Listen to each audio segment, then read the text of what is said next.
और मैं सब अपने अपने घरों में आराम से सोते हैं, लेकिन इस देश में कुछ लोग ऐसे भी हैं जो घर होने के बावजूद अपने घर में सो नहीं पा रहे। मैं बात कर रही हूं जोशीमठ की। वो जोशीमठ जो भारत की विरासत है, जहां से भारत के सबसे पवित्र धामों में से एक चार धाम की यात्रा होती है, वो संकट में है।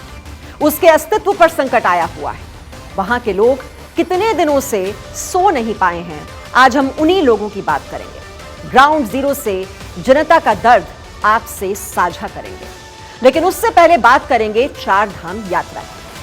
अमित शाह से मिलने के बाद सीएम धामी का बयान आया है कि जोशीमठ मामले को लेकर सरकार पूरी निगरानी कर रही है और 4 महीने बाद चार धाम यात्रा अपने तय समय पर शुरू होगी। इसलिए उत्तराखंड के हालात को लेकर झूठी अफवाह फैलाना ठीक नहीं है। और साथ ही यह भी कहा कि उत्तराखंड को लेकर लोग दूर से ही स्थिति के बारे में धारणा न बनाएं। केंद्र से लेकर राज्य सरकार हर स्थिति पर नजर बनाए हुए है। अब यात्रा को लेकर कितनी है सरकार की तैयारी, इसी पर बात करने से पहले आपको दिखाते हैं ये खास रिपोर्ट।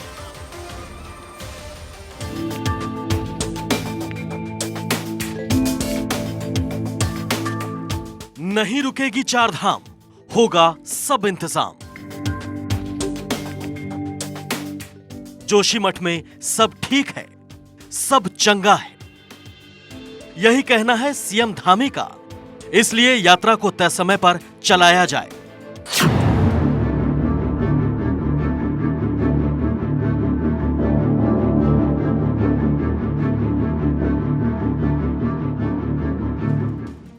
जोशीमठ की दरारों को सबने देखा, लेकिन उन दरारों का दर्द अभी तक कोई नहीं देख पाया है। आज हम आपको जोशीमठ का दर्द भी दिखाएंगे, लेकिन पहले बात करते हैं चार धाम यात्रा की। बीते कल मुख्यमंत्री धामी ने दिल्ली में केंद्रीय गृह मंत्री से भेंट की और जोशीमठ के हालात की जानकारी दी और बताया कि चार धाम यात्रा में जोशीमठ का सामरिक, सांस्कृतिक और पर्यटन की दृष्टि से अत्यंत महत्व है। जोशीमठ शहर बद्रीनाथ का शीतकालीन निवास स्थान भी है और ये शहर पुराने भूस्खलन के मोटी परत के मलबे के ऊपर बसा है। इसके बाद केंद्र सरकार ने उन्हें इस संकट से निपटने के लिए हर संभव सहायता उपलब्ध कराने का आश्वासन दिया है। माननीय प्रधानमंत्री जी ने भी पहले दिन से ही जो है पूरी हर चीज की अपडेट ली है, हर चीज की जानकारी ली है और लगातार वो स्वयं यहाँ से जानकारी लेते रहते हैं। चिंता व्यक्त करिए, सहायता का आश्वासन दिया है, गृह मंत्री जी ने भी दिया है, सभी लोगों ने दिया है भारत सरकार के। मीडिया से बात करते हुए सीएम धामी ने कहा कि जोशीमठ में 65 से 70% लोग सामान्य जीवन जी रहे हैं। पास के टूरिस्ट प्लेस औली में सब कुछ सामान्य रूप से चल रहा है। पर्यटक अब भी औली का दौरा कर रहे हैं। धामी ने कहा कि जोशीमठ की स्थिति से घबराने की जरूरत नहीं है और देश के अन्य हिस्सों में बैठे लोगों को इस पर कमेंट नहीं करना चाहिए। सीएम धामी साहब, सारी दुनिया ने जोशीमठ के दर्द को देखा है। जोशीमठ की दीवारों में दरारें नहीं आई हैं। जोशीमठ के लोगों के दिल भी टूटे हैं, जिनके पास रहने के लिए छत नहीं है। आप कह रहे हो कि सब चंगा है, लोग बेघर हो गए हैं।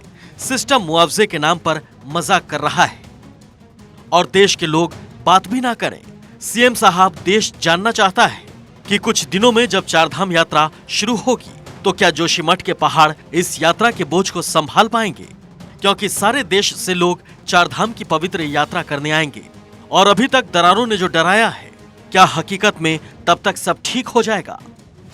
जो जोशीमठ अपने अस्तित्व की लड़ाई लड़ रहा है, आप उसे बचा लेंगे? कुदरत का बहाना बनाकर कन्नी तो नहीं काट लेंगे? आज जोशीमठ को आपकी जरूरत है। जिनके घर टूटे हैं उन्हें आशियाना कब मिलेगा? जो पिछली सरकारों की बेरुखी के सताए हैं, क्या वो अब भी वैसे ही सताए जाएंगे? इसलिए आज हम पूछ रहे हैं कि जोशीमठ के फिर से अच्छे दिन कब आएंगे? Bureau report, Bharat 24। CM Dhami और गृह मंत्री अमित शाह की मुलाकात के बाद देश की जनता को बताया गया कि चारधाम यात्रा अपने तय समय पर चलेगी। लेकिन क्या सरकार की तैयारियां जमीन पर इतनी मजबूत हैं कि चारधाम यात्रा को समय पर शुरू किया जाए? और इस यात्रा में जोशीमठ में आई दरारें बाधा नहीं बनेंगी, क्योंकि सीएम धामी तो कह रहे हैं कि सब चंगा है, मतलब कि सब ठीक है। लेकिन हकीकत में ये कितना ठीक है, इसी का आज हम विश्लेषण करेंगे। देखिए, बद्रीनाथ धाम में जिस मंदिर में लाखों श्रद्धालु दर्शन करते हैं, उस मंदिर को 15वीं शताब्दी में गढ़वाल के शासक द्वारा बनवाया गया। मान्यता है कि जो भक्त केदारनाथ और बद्रीनाथ धाम में भगवान शिव के दर्शन के लिए आते हैं, उन्हें मोक्ष की प्राप्ति होती है। इसीलिए देश भर से लाखों श्रद्धालु इस यात्रा के लिए आते हैं। आपको यह भी बता दें कि बद्रीनाथ और केदारनाथ धाम के दर्शन के लिए जोशी मठ को ही मुख्य द्वार कहा गया है। ऐसा इसलिए क्योंकि जोशी मठ से बद्रीनाथ धाम केवल 45 किलोमीटर और केदारनाथ धाम महज 50 किलोमीटर दूर है। चार धाम यात्रा से स्थानीय लोगों को रोजगार मिलता है। बद्रीनाथ यात्रा का धार्मिक के साथ साथ आर्थिक महत्व भी है। इस यात्रा को पूरे गढ़वाल की आर्थिक रीढ़ माना जाता है। यदि इस यात्रा पर संकट आएगा तो लोगों की कमाई के साधन बंद हो जाएंगे, सरकार की कमाई को भारी नुकसान होगा और इसीलिए सरकार चाहेगी कि ये यात्रा हर हाल में चले। इसीलिए सीएम धामी जोशी मठ पर हो रही बातों से नाराज है, क्योंकि उन्हें डर है कि यदि जोशी मठ पर ज्यादा बातें होंगी तो लोग आने से डरेंगे, जिससे यात्रा में आने वाले लोगों की संख्या में कमी आ जाएगी। इसलिए वो यात्रा को अपने समय पर ही चलाने की बात कर रहे हैं। दरअसल जोशी मठ की अहमियत इसलिए भी है क्योंकि बद्रीनाथ धाम जाने से पहले तीर्थयात्री जोशी मठ में रात्रि विश्राम के लिए रुका करते हैं, क्योंकि बद्रीनाथ जाने के लिए अभी सिर्फ वन वे सड़क है और मई में शुरू होने वाली चार धाम यात्रा की घोषणा बसंत पंचमी के दिन होती है। और इस बार इसी महीने 26 जनवरी को बसंत पंचमी है, जो पिछली बार से जल्दी आई है और सरकार के पास यात्रा की तैयारी के लिए बहुत कम समय है। लेकिन मुख्यमंत्री धामी ने कहा है कि यात्रा पूर्व नियोजित कार्यक्रम के अनुसार ही होगी। तो वहीं दूसरी तरफ जोशी मठ की दरारों को देखते हुए वैकल्पिक रास्ते पर काम रुका हुआ है। अब बड़ा सवाल यह है कि ऑल वेदर रोड परियोजना के तहत बन रही चार धाम सड़क परियोजना में बद्रीनाथ के लिए जो बाईपास जोशी मठ से लगभग 9 किलोमीटर पहले हेलंग से मारवाड़ी रोड में मिलान को लेकर बन रहा था, उसको स्थानीय लोगों के विरोध के कारण रोक दिया गया है। अब मई के पहले हफ्ते तक जब बद्रीनाथ यात्रा शुरू होगी, इसका बन पाना मुश्किल नजर आता है। ऐसे में वैकल्पिक रास्ता तैयार होने की उम्मीद कम है। अब सवाल तो यह भी उठता है कि क्या इन हालात में जोशी मठ से होकर यह यात्रा गुजरेगी, क्योंकि तीर्थयात्रियों के वाहनों का दबाव जोशी मठ की पहाड़ियां सह पाएंगी। बद्रीनाथ के लिए आने वाले तीर्थयात्रियों की संख्या में भारी बढ़ोतरी के चलते वहां वाहनों के बढ़ते दबाव से जोशी मठ के कई स्थानों पर दबाव खतरनाक साबित हो सकता है। देखिए, साल 2016 में 6.5 लाख लोग दर्शन करने आए थे। वहीं साल अगर 2022 की बात की जाए तो ये तादाद बढ़कर 17.6 लाख तक पहुंच गई थी। ऐसे में जोशी मठ की सड़कों पर सिर्फ दरारें नहीं आ रही, सड़क की पुलियां भी उखड़ रही। अधिकारी यात्रा के बारे में काफी आशंकित दिख रहे हैं। नितिन गडकरी ने पर्वतमाला योजना के तहत ऊपर ही बद्रीनाथ को केदारनाथ से जोड़ने की योजना का भी सपना दिखाया था। उन्होंने कहा कि यदि आपके पास दृष्टि है तो सब कुछ संभव है। उन्होंने कहा कि इस योजना के तहत राज्य के 10 पहाड़ी जिलों में रोपवे परिवहन नेटवर्क का निर्माण किया जाएगा। अब वहीं एक हकीकत है, यदि रोपवे योजना को जल्दी से जल्दी अमली जामा पहनाया जाए तभी कुछ हो सकता है, वरना कुछ समय बाद अभी जिन कामों को ठीक कह के किया जा रहा है वो बाद में बंद ना कर दिए जाए। क्योंकि एक बार पहले साल 1974 में तत्कालीन सरकार की ओर से बिरला समूह के जयश्री ट्रस्ट के द्वारा बद्रीनाथ धाम के पुनर्निर्माण में भी कुछ इसी तरह के काम किए जा रहे थे जो इस बार हो रहे हैं। इन पर स्थानीय स्तर पर नाराजगी पैदा हुई तो सरकार को काम रुकवाना पड़ा। लेकिन हकीकत में क्या सब ठीक है और यात्रा अपने समय पर चलेगी जैसा कि पुष्कर धामी कह रहे हैं? इसका मतलब जोशी मठ में सब पहला जैसा हो चुका है और बहुत जल्द जिंदगी पटरी पर आ जाएगी। हकीकत इससे कोसों दूर है। क्या कहती है उत्तराखंड की जनता, इसे जानने के लिए हमने ग्राउंड जीरो पर लोगों से बात की। उनके दुख दर्द को जाना, उसे समझने की कोशिश की। इसी पर आपने रिपोर्ट करी। नमस्कार, भारत 24 में आप सभी का स्वागत है। मैं हूं आपके साथ महिमा सिंह कंवर। भारत 24 की टीम पिछले कई दिनों से लगातार ग्राउंड पर मौजूद है। जोशीमठ की तस्वीरें हमने आपको दिखाई थी कि वहां पर क्या हाल है। हम इस वक्त चाई गांव में मौजूद है, जो कि जोशीमठ के बिल्कुल ठीक सामने है। साल 2007 में जोशीमठ में जिस तरह से आपदा आई, उसी तरह की आपदा 2007 में इसी गांव में आई थी। यहाँ के लोगों को बहुत परेशान होना पड़ा था, लेकिन लोगों की परेशानी खत्म नहीं हुई। और ये भी आपको बता दें कि लोगों के जख्म आज भी ताजा के ताजा है, क्योंकि मुआवजा इन लोगों को यहाँ पर नहीं मिला। आज जोशीमठ की आपदा को लेकर, साथ ही चाई गांव की आपदा को लेकर हम इन लोगों से बात करेंगे कि किस तरह से परेशान हुए थे। और जो यहाँ के प्रधान हैं, उनके हस्बैंड फिलहाल हमारे साथ है। सबसे पहले आप अपना नाम बताइए और ये बताइए कि साल 2007 में इस गाँव में एग्जैक्टली हुआ क्या था। मेरा नाम विजेंद्र सिंह पवार, मैं निवासी ग्राम चाई। 2007 में यहाँ पे जयप्रकाश प्रोजेक्ट परियोजना का यह पावर हाउस है 400 मेगावाट का, और अक्टूबर 2007 में वो टनल लीकेज होने के कारण यहाँ उनका पानी रिसा हुआ तो जमीन पूरी धंस गई थी, जिसके कारण 22 परिवारों को विस्थापन किया गया। ये बताइए कि आप जब थे, आपने भी बताया था कुछ दिनों पहले कि यहाँ पर जिस तरह से आपदा आई थी, तो सरकार ने आपकी मदद नहीं की थी? कुछ मदद नहीं की बेटा, कितना धरना किया हमने, प्रदर्शन किया, पुल पे रहे, कहीं रहे। नेता नहीं थे हमारे यहाँ के ना, नेतृत्व नहीं था। बाहर वालों को पक्ष लिया, बाहर वालों ने अपनी मनमानी की, अपना पेट भरा, हमको नंगे बिठाया। लीडर अगर अच्छे रहते हमारे गांव का, ऐसा पतन नहीं होता। ना तो हमारे पंच प्रधान थे अच्छे, नहीं कोई नेतृत्व अच्छा था ही नहीं हमारे यहाँ।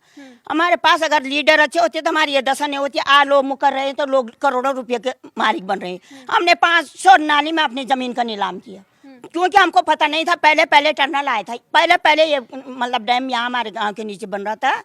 तो पहले मतलब सीधे साधे लोग थे, किसी को ठेका मिला, किसी को, लोग इसी में मस्त रहे, बोले कि अब रोजगार है तो है।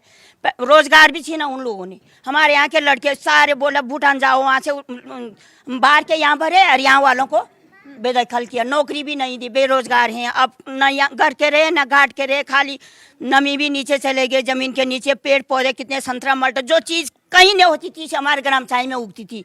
विरोध नहीं किया था उस वक्त जब प्रोजेक्ट आया था? नहीं, विरोध किया था, लेकिन शासन प्रशासन सारी कंपनी की तरफ होगी। यहाँ पे मीडिया आई, कई आए, पानी जांचा उन्होंने। जो टनल का पानी बह रहा था, जो यहाँ डैम बन गया था, जो जैसा आज जोशीमठ का हाल है, तो मीडिया वालों ने ये बताया कि बोला ये धर्म घाट का पानी है। अच्छा। ये टनल का पानी नहीं है, सारे बिक चुके थे। मकान मालिक को तो मुआवजा मिल रहा है, 1.5 लाख तक उनको आजकल ही मिल रहा है। किराएदार बेचारे परेशान है, वो अपना सामान शिफ्ट करेंगे, कैसे करेंगे? उनको भी आर्थिक मदद करनी चाहिए। बड़े बच्चों को जहाँ देहरादून मतलब श्रीनगर जहाँ भी ले जाना हो, हमको मदद की गुहार करते सरकार से। बस हमको भी मदद करनी चाहिए। मकान मालिक तो फायदा उठा रहा, वो जमीन का ले रहा, अपना मकान का ले रहा, फिर उनको किराए पर उनको 1.5 लाख वो है, 4,500 उनको महीने के किराया, और किराएदारों को क्या है? तो आज जब आपदा तब तक लोग नहीं जानते थे आपदा क्या चीज है, लेकिन जब चाई गांव में आपदा आई तो तब चाय वाले कि भाई कंपनी का कारण ये भी आपदा आती है। होनी चाहिए 2007 तो आज जोशीमठ वाले को तो 4 दिन में मिलना शुरू हो गए, लेकिन हमारे तो या 15 साल में सुनाई नहीं हो रही। तो जो आज जोशीमठ वाले को ये जो है कि हमारे बच्चों को, हमारे महिलाओं को, हमारे नौजवानों को ये रोजगार सभी को मिलना चाहिए। ये तो मैडम, मेरा नाम है संतोष राणा। हमारी 2007 की जो फाइल बनी थी उस टाइम की, वो रीओपन होनी चाहिए। जोशीमठ के तर्ज पे हमको भी मुआवजा मिलना चाहिए, और जेपी कंपनी ने जितने भी नुकसान की जो है उसकी जिम्मेवारी जेपी की होनी चाहिए। उसकी भरपाई जेपी कंपनी द्वारा या शासन द्वारा इसकी भरपाई होनी चाहिए। हमको क्या लेने दें सरकार, लेकिन सरकार जो आज उनको दे रही वो हमको दिया जाए। पर हम जेपी से यही गुजारिश करेंगे, हमारे सब बच्चे बेरोजगार है, कहीं नहीं है। वो जेपी वाले अगर यहाँ पे हमारे बच्चों को रोजगार दे दे।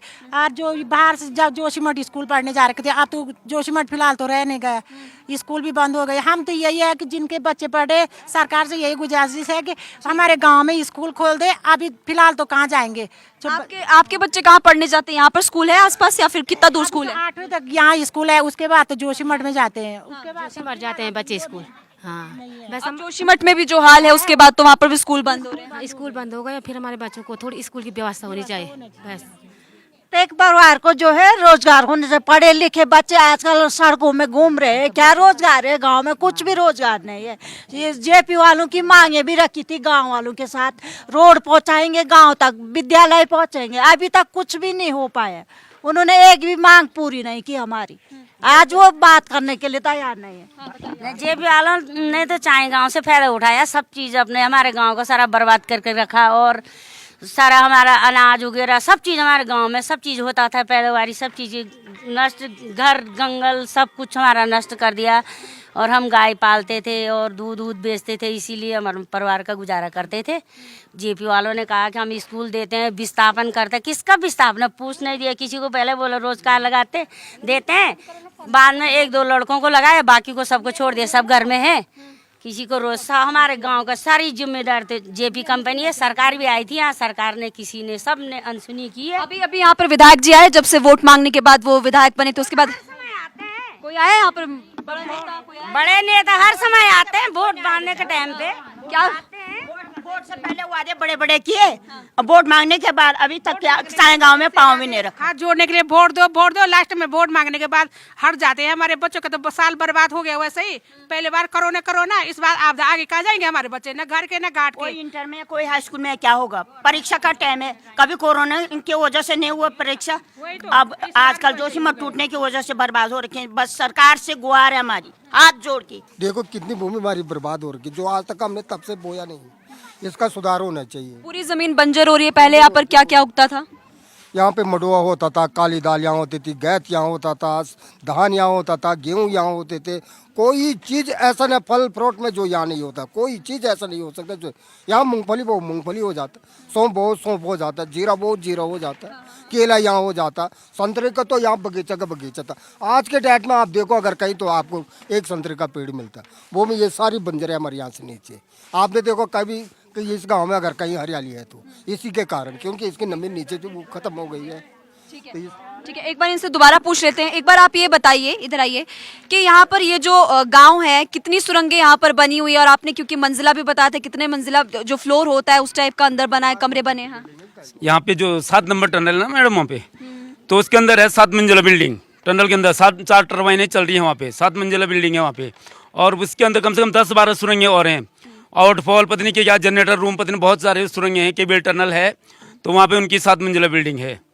अब वहीं से मतलब उनका जो प्रेशर साफ्ट है वही लीक हुआ था हमारे गांव के लिए, पानी नुकसान उसी ने किया था। और वादे तो बहुत किए जेपी ने, लेकिन करने को कुछ भी नहीं किया। जैसे रोजगार के बारे में तो जीरो है अभी तक, ये है।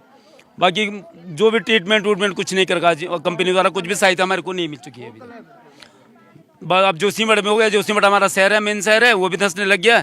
जैसे बैंकिंग व्यवस्था, कोई भी काम, बैंक वहाँ पर है, स्कूल हॉस्पिटल भी वहाँ पर है, जोशीमठ में सब वहाँ पे है, तो लोग सब मतलब परेशानी है, सब हर चीज़ से परेशानी है। शहरी डूब रहा तो हमको भी दिक्कत है उससे भी, जोशीमठ को भी बचाना है, वो भी है। ऐसे जोशीमठ से सिर्फ एक नहीं बल्कि टिहरी से ऐसी तस्वीरें, कर्णप्रयाग से भी आ रही है। तो अब सवाल ये उठ रहा है कि ऐसे पता नहीं और कितने जोशीमठ होंगे उत्तराखंड में जो कि लगातार डूबते जा रहे हैं। आप उसको लेकर क्या बोलेंगे? अब मैं तो यही बोलूँगा, सरकार जो भी जहाँ भी ये प्रोजेक्ट का काम कर रही है, देखभाल क्या करे, पहले सर्वे का निर्माण कर ले। वैसे सर्वे हमारे गांव में भी करनी चाहिए, अभी दोबारा सर्वे होनी चाहिए यहाँ कि ये कैसी रॉक है कैसे नहीं है, भूगर्भ वाले भेजने चाहिए, भूगर्भ गिरबारी बाग की टीम में हमारे यहाँ की पूरी जांच कर ले, पूरी चट्टान की, फिर भी तो पता लगे। हर जगह जहाँ भी प्रोजेक्ट का काम चल रहे, पहले एक बार पूरी छानबीन कर ले, पूरी चट्टान टेस्ट कर ले, वो फिर काम करना चाहिए। बाहर से आए बड़े बड़े नेता, उन्होंने बोला कि हम ऐसे करेंगे, वो ऐसा करेंगे। आप हमसे तो उन्होंने पैसे भी लिए, बोले कि जितने लड़के हैं आपके घर में उन एक पे 1000 रुपये करो। उस जमाने में तो रुपए की भी कितने बहुत होता था। तो हम थे 3, जिनके घर में 4 थे उन्होंने 4000 दिए, जिनके घर में 3 थे उन्होंने 3 दिए। बोले कि हम केस लड़ेंगे, वहाँ जाएंगे। लोग गए यहाँ से बाहर, घूम घाम के आए, कुछ नहीं हुआ। इतने बड़े बड़े टनल खोदे, प्रधान भी उतना पढ़ा लिखा नहीं था। शायद हम गाँव वालों को क्या दोष देंगे, आपको पता ही है, जब पढ़ा लिखा तो आदमी को होना ही चाहिए गाँव में। गांव जब बाहर के नेता आते तो हम बोलते, हम गांव वाले तो यही सोचते, यही हमारा भगवान है। विश्वास तो उसी पे आ जाता है गांव को, क्योंकि वोट ही आप उनको देते हैं। बिल्कुल, वोट जब लोग नेताओं को देते हैं तो नेताओं को ध्यान देना चाहिए कि आप लोगों की परेशानियों को खत्म करें। और अगर नेता ही लोगों की परेशानियां खत्म नहीं करेंगे तो फिर माता जी वोट देने का क्या फायदा नेताओं को? बिल्कुल सही बात है। कुछ फायदा नहीं है बेटा, कुछ फायदा नहीं। तब तक तो वो हाथ जोड़ते पांव जोड़ते बोलते बस दीदी बॉडी काकी। उन्होंने दुनिया भर का प्रलोभन दिया, यो करेंगे सो करेंगे, तुम्हारे गांव में हॉस्पिटल लाएंगे। आपके विधायक ने बोला कि 400 में सिलेंडर में यहाँ गांव के स्टेशन पर पहुंचाऊंगी, तो कहा उस दिन तो शकल भी नहीं दिखाई। अच्छा। तो देखिए यही गुहार यहाँ पर लगातार लगाई जा रही है और भारत 24 ने भी ठाना है कि जोशीमठ को बचाना है और जोशीमठ वासियों को उनका हक दिलाना है, चाई गांव को भी उनका हक दिलाना है, क्योंकि लोग यहाँ पर काफी ज्यादा परेशान है। अब सरकार को जागना होगा और प्रशासन को जागना होगा। कैमरामैन गौरव गिरी के साथ मैं महिमा सिंह कंवर, जोशीमठ, उत्तराखंड। स्कूल नहीं है, अस्पताल नहीं है, रोजगार नहीं है, ये जोशीमठ की पुकार है कि हमारी भी सुन लो सरकार। एक छोटे से ब्रेक के लिए यहां पर रुक रहे हैं, लौटते हैं।